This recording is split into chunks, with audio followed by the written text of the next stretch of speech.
Snow did not fall that evening. It drifted, slow and deliberate, like memory choosing where to settle. The town of Briar's Hollow lay hushed beneath its pale weight. Roof softened, road swallowed, the world reduced to breath and silence. Even the wind seemed to hesitate, as though it feared disturbing something fragile. And into that stillness, a stagecoach groaned to a stop, its wheels sighing like an old man nearing confession. She stepped down carefully, as if the earth might refuse her. Eliza May Thorne, though no one there knew her name yet, drew her thin shawl tighter, but the cold had already found its way beneath it, curling around her ribs like a question with no answer. Her boots sank into the snow, leaving impressions too delicate for a place that had no intention of remembering her. She paused, glancing at the buildings lining the narrow street, their windows dim, their doors closed as though the town had agreed, without speaking, to turn its back before she even arrived. In her gloved hand, she held a letter, edges softened by repetition, by hope handled too often. It had promised warmth once, promised belonging in careful ink strokes, signed by a man whose name felt heavier now than it had miles ago. She unfolded it once more, though she no longer needed to read it. Every word had already etched itself into her. I will be waiting. There is a place for you here. The paper trembled, though whether from her hand or the cold, even she could not tell. A man passed by carrying firewood, his eyes flickering over her briefly before settling elsewhere, as though she were something inconvenient to acknowledge. Two women stood beneath the awning of the general store, their whispers rising just enough to be heard, just enough to wound. Another one of them muttered, her voice edged with something between pity and scorn. They never learn, the other replied, softer, though no kinder. Eliza lowered her gaze, folding the letter carefully, as if preserving it might somehow preserve what it had once meant. She took a hesitant step forward, then another, her movements uncertain but determined, like someone walking into a life she was no longer sure existed. Inside the small sheriff's office, the warmth struck her first, sharp and unfamiliar against her skin. Sheriff Dalton Graves looked up from his desk, his expression settling into something practiced, neither welcoming nor unkind, simply weary. He studied her for a moment, taking in the worn edges of her coat, the exhaustion beneath her eyes. "I'm looking for Thomas Hale," she said, her voice steady in a way that surprised even her. Something shifted in the sheriff's face, not shock, not quite regret, but recognition of a story he had seen too many times. He leaned back slightly, folding his hands. "You're late," he said, though not accusingly. "I came as fast as I could," she replied, the words small but sincere. He exhaled slowly, glancing toward the frostbitten window before meeting her gaze again. "He left weeks ago." The sentence did not fall hard. It dissolved, like snow on warm skin, leaving behind only damp realization. Eliza blinked once, then again, as though her eyes might correct what her ears had misunderstood. "Left," she echoed, her voice thinner now. "Didn't say much. Just packed up and rode out." Dalton hesitated, then added, "Didn't leave anything behind." "Not even her," the silence seemed to say. She nodded, though the motion felt detached, as if it belonged to someone else. "Thank you," she murmured, turning before the room could press any closer around her. Outside, the cold greeted her again, but it no longer startled. It felt fitting now, like something she had always been meant to return to. The town had not changed, yet everything had. The letter in her hand felt heavier, no longer a promise, but proof of something foolish, belief offered too freely. She walked without direction, her steps guided more by instinct than intention. The boarding house turned her away before she could finish her sentence, the woman at the door offering a tight smile that did not reach her eyes. The saloon, warm and loud, fell quiet when she entered, the weight of unfamiliar judgment settling on her shoulders until she turned and left again, the door swinging shut behind her like a verdict. By the time the sky deepened into a darker shade of blue, the kind that whispered of harsher hours to come, Eliza's fingers had gone numb beneath her gloves. Her breath came in shallow clouds, each one fading faster than the last. She paused near the edge of the street, where the buildings thinned and the land stretched outward, wide and indifferent. "Miss," a voice called gently. She turned to see an older man beside a small stable, his face lined but kind, his hands occupied with a brush that moved slowly along a horse's flank. Old Ben Carter, though she did not yet know his name, offered her a small nod. "You looking for someone?" he asked. She hesitated, then shook her head. "No, I suppose I'm not." He studied her for a moment, his gaze soft but knowing.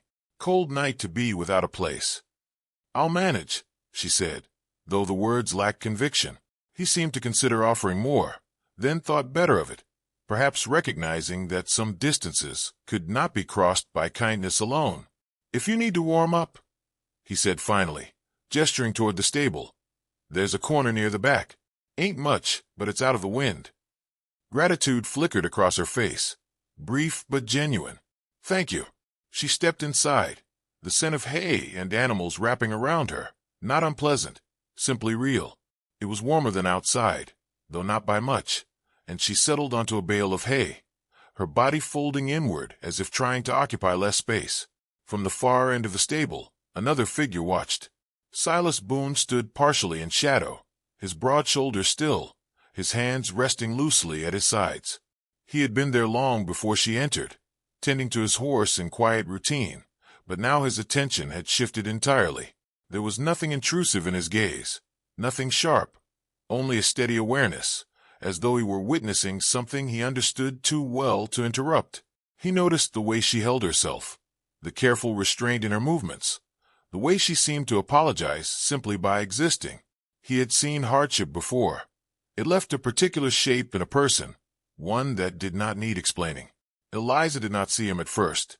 Her focus remained fixed on the ground before her, on the small patch of straw her eyes could hold without drifting toward everything she had lost. Time stretched, slow and uncertain, until even the faint warmth of the stable began to fade against the deepening cold. When she finally rose, it was not with decision, but with resignation. She stepped back into the night, the wind sharper now, more insistent, as if reminding her that it would not wait for her to choose. Silas followed at a distance, not out of curiosity, but out of something quieter, less defined. He watched as she paused beneath the dim glow of a lantern, her form trembling slightly, her breath uneven. For a moment, she seemed suspended between staying and disappearing. Then she turned, her gaze lifting just enough to meet his. There was no fear in her eyes, only a kind of weary honesty, as though she had no strength left to pretend otherwise. She took a small step toward him, then another, each one careful, deliberate. "Sir," she said, her voice barely rising above the wind, "where should I sleep?"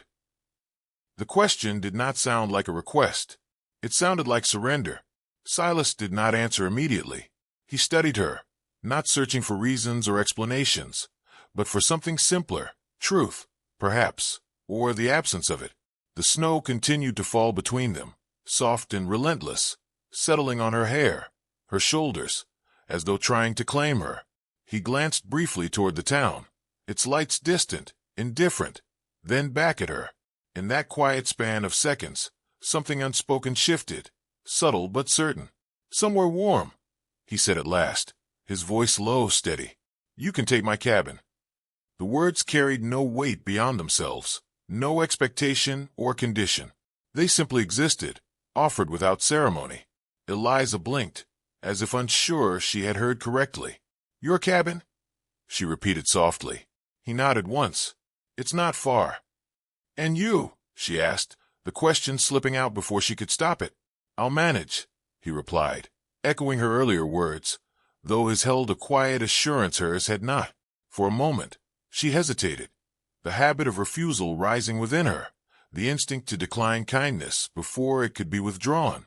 But the cold pressed closer, and something in his gaze, steady, unyielding in its simplicity, made it difficult to turn away. "Thank you," she said, the words fragile but sincere. They walked together in silence, their steps leaving parallel marks in the snow, two separate paths moving in the same direction. The cabin appeared gradually, its outline emerging from the white, like something remembered rather than discovered. Inside, the warmth was immediate, wrapping around her in a way that felt almost unfamiliar. A small fire flickered in the hearth, its light soft and steady. The space was modest, worn by time but cared for. every object placed with quiet intention. Eliza stepped inside slowly, her gaze drifting over the room, the table, the worn chair, the neatly folded blanket. And then, almost without meaning to, she noticed a photograph resting on the shelf. A woman stood beside Silas, her expression gentle, her presence lingering even in absence. Clara Boone. Eliza did not ask, but she understood. This was not an empty space he had offered her. It was a place that still held someone else. She turned back toward him, her throat tightening slightly. "I can't." "You can," he interrupted gently, not firm, but certain. "Fire's already lit. Wood stacked by the door. You'll be fine here." "And you?" she asked again, softer this time. He glanced toward the door, then back at her. "Barn's enough." The simplicity of it left no room for argument. He stepped back, giving her space not just to enter, but to accept. "Get some rest," he said, before turning and disappearing into the cold once more. The door closed behind him with a quiet finality, and for a moment, Eliza simply stood there, the warmth pressing gently against her skin, the silence settling around her like something she had almost forgotten how to hold. She moved slowly, removing her gloves, her shawl, each motion careful, as if afraid the moment might break. When she finally sat by the fire, the heat reached her fingers first, then her chest, thawing something deeper than the cold had touched. Her gaze drifted once more to the photograph, to the life that had existed here before her, and a quiet understanding settled within her. This was not a place she had been given. It was a place someone had chosen to share. Eliza drew the blanket around her shoulders, her eyes closing briefly as the firelight flickered across the room. Outside, the snow continued to fall, soft and unending, but inside, for the first time since her arrival, the cold did not feel like it would follow her. And as she sat there, caught between what she had lost and what she did not yet dare to hope for, a single thought surfaced, quiet but steady. Perhaps not all doors were meant to close. Morning did not arrive all at once. It unfolded, pale and hesitant, as though unsure it was welcome. The fire in the hearth had softened into a bed of quiet embers, their glow faint but persistent, like something unwilling to give up its warmth entirely. Eliza stirred beneath the blanket, her body slow to remember where it was, her senses adjusting to a place that did not ask anything of her. For a moment, she simply listened. The cabin held a different kind of silence than the town, a lived-in stillness, shaped by routine rather than absence. Somewhere beyond the walls, which shifted faintly in the cold, and the distant creak of leather carried through the morning air. It was not emptiness. It was patience. She rose carefully, folding the blanket with deliberate hands, as though leaving it in disarray might somehow undo the kindness it represented. The photograph on the shelf caught her attention again, the woman's gentle expression unchanged by time or circumstance. Eliza paused before it, her fingers hovering just short of the frame. "I won't take more than I'm given," she whispered, though whether to the woman in the photograph or to herself, she could not say. The door opened quietly behind her. Silas stepped in, bringing the cold with him, though it seemed less severe in his presence, as if it knew better than to linger. He removed his gloves, brushing the snow from his shoulders, with a practiced motion, his gaze settling briefly on the folded blanket, then on her. "You kept the fire going," he said. "I tried," she replied, her voice softer in the daylight. He nodded once, not praising, not questioning, simply acknowledging. A small bundle of firewood rested in his arms, which he set down near the hearth without ceremony. He moved through the cabin with an ease that suggested familiarity, yet he remained careful, as though aware that the space had shifted in some subtle way. "I can leave," Eliza said suddenly, the words slipping out before she could weigh them. "Now that it's morning." Silas paused, his hand resting lightly on the back of the chair. He did not look at her immediately. When he did, his expression remained unchanged, but something in his gaze steadied. "You've got nowhere to be," he said, not unkindly. "I don't want to trouble you," she replied. "You're not," he said simply. The conversation ended there, not because it had reached resolution, but because neither of them seemed inclined to force it further. Instead, they moved around each other in quiet coordination, he tending to the fire, she gathering small things that needed tending, their presence overlapping without intrusion. Days passed in this unspoken rhythm. Silas rose before the light fully claimed the sky, his boots carrying him out into the frost without hesitation. Eliza remained behind at first, unsure of her place beyond the walls, but she found ways to make herself useful within them. She swept the floor, mended a loose seam on a worn shirt she found folded near the bed, and cooked what little she could from the supplies he left behind. He never commented on the changes, but he noticed them, the way the table remained clean, the way the fire was already breathing when he returned, the way the cabin felt less like a space held together by memory, and more like something quietly alive. He did not thank her, not because he lacked gratitude, but because the exchange between them did not seem to require words. In the evenings, they shared the same room, but not the same space. Silas sat near the door, his presence grounded and still, while Eliza remained closer to the hearth, the firelight softening the lines of her face. They spoke little, but the silence between them no longer felt uncertain. It had shape now, and within it, something fragile began to take root. Outside, the town continued to watch. Martha Kincaid's voice carried easily in places where it was not invited, her observations wrapped in the thin fabric of concern. "A woman alone in a man's cabin," she remarked one afternoon, her tone light but pointed. "Doesn't sit right." Sheriff Dalton heard the words more than once, each repetition pressing a little heavier than the last. He found Silas near the stable one evening, the fading light casting long shadows across the snow. "You know how it looks," Dalton said, not accusing, but not dismissing it either. Silas adjusted the strap on his saddle, his movements steady. "Looks don't change what it is." Dalton exhaled slowly. Town's not always concerned with what it is. Silas met his gaze briefly. Then the town can keep its concerns. Dalton held his eyes for a moment longer, then nodded once, as though recognizing that some lines, once drawn, were not meant to be moved. Eliza heard the whispers long before they reached her directly. They drifted through the spaces between conversations, settled in the way people paused when she passed, lingered in the glances that were just a little too long to be accidental.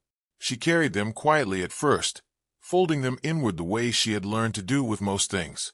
But silence, when filled too often with judgment, begins to change its shape. One evening, as the sky darkened and the wind pressed harder against the walls, she stood alone in the cabin, her hands resting on the edge of the table. The photograph remained where it had always been, its presence steady, unyielding. "This was her home," Eliza murmured, her voice barely audible even to herself. "Not mine." The words settled heavily in the room, unanswered but not unnoticed. She moved then with a quiet resolve, gathering her few belongings, items so sparse they barely seemed to constitute a life. Each movement was careful, deliberate, as though she were trying to leave without disturbing anything that had been here before her. By the time Silas returned, the fire had been fed, the cabin left in the same careful order she had found it. Only Eliza stood near the door, her shawl drawn tightly around her shoulders, her eyes carrying a weight that had not been there before. "I'm going," she said. Silas closed the door behind him, the sound soft but final. He did not ask why. He already knew. "You don't have to," he replied. "I do," she said, her voice steady despite the tremor beneath it. "They're right. This isn't my place. I'm only making it harder for you."